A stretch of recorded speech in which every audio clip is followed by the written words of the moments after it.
أهلا بكم. كم عدد لغات العالم؟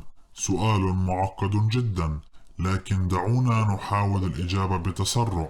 نحن نعرف أن عدد دول العالم تقريبا 228 دولة. إذا عدد لغات العالم سيكون قريبا من هذا الرقم. لكن لا، انتظر. هناك لغات متحدثة في أكثر من دولة، كاللغة العربية المتحدثة في 22 دولة، والإسبانية المتحدثة في 21 دولة. إذا ستكون الإجابة أقل من 228 لغة. لكن في حقيقة الأمر الإجابة مختلفة جدا جدا عن هذا الرقم. ابقوا معنا لتعرفوا السبب. هناك العديد من الدراسات والإحصائيات التي قامت بها كل من ناشونال جيوغرافيك وقناة بي بي سي، بالإضافة إلى مؤسسة SIL المتخصصة في اللغات. وهذه الدراسات أشارت أن عدد لغات العالم هو 7000 لغة. هذا رقم خيالي، وهذا ما سنناقشه في هذا الفيديو بالتفصيل. لكن في البداية دعوني أعرض لكم بعض المعلومات الغريبة في الدراسات التي قامت بها هذه المؤسسات. المعلومة الأولى: يتحدث نصف سكان العالم المقدرين ب3,750,000,000 شخص 12 لغة فقط من هذه 7000 لغة.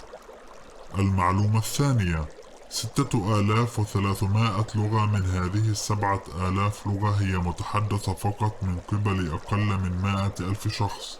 بمعنى لو أخفينا هؤلاء 100,000 شخص سيصبح عدد لغات العالم 700 لغة فقط، وسيصبح الأمر أسهل بكثير.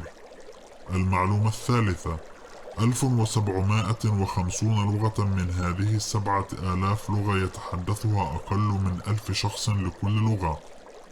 المعلومة الرابعة: 46 لغة من هذه 7000 لغة يتحدثها فقط شخص واحد لكل لغة، وهو أمر غريب.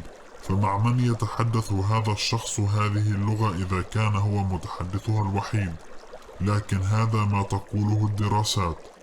الآن دعونا نناقش هذه اللغات ولماذا هي كثيرة جدا. لتسهيل الأمر سأقوم بتقسيمها إلى 4 مجموعات. المجموعة الأولى: اللغات الحقيقية، وهي اللغات المتحدثة بشكل واسع والتي يمكنك الاطلاع عليها وتعلمها، كاللغة العربية والإنجليزية والإسبانية. المجموعة الثانية: اللغات المنقرضة، وهي لغات قد استخدمت في الماضي ولكن لم تعد موجودة في وقتنا الحاضر بسبب موت جميع متحدثيها أو تطورها إلى لغة أخرى.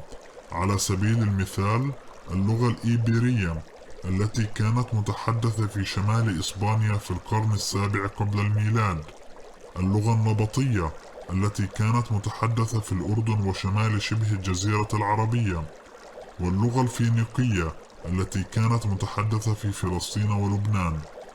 هناك موقع إلكتروني متخصص في اللغات المنقرضة حيث يقدرها ب573 لغة.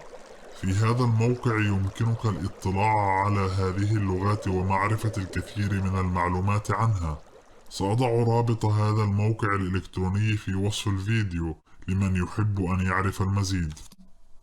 المجموعة الثالثة: اللغات القاصرة، وهي اللغات المتحدثة في قرى صغيرة منعزلة عن العالم، لذلك لا أحد يعرف هذه اللغات غيرهم. هذا يبدو عجيبا خاصة أننا نعيش في زمن متطور، لكن الحال غير ذلك في إفريقيا وبعض الجزر في المحيط الهادي. فعلى سبيل المثال في دولة بابوا غينيا الجديدة الواقعة إلى شمال استراليا، وعدد سكانها المقدر ب7 ملايين شخص، هناك 832 لغة، أي أن هناك لغة خاصة لكل مدينة أو قرية، وهذا ما يجعل التواصل بينهم شبه مستحيل.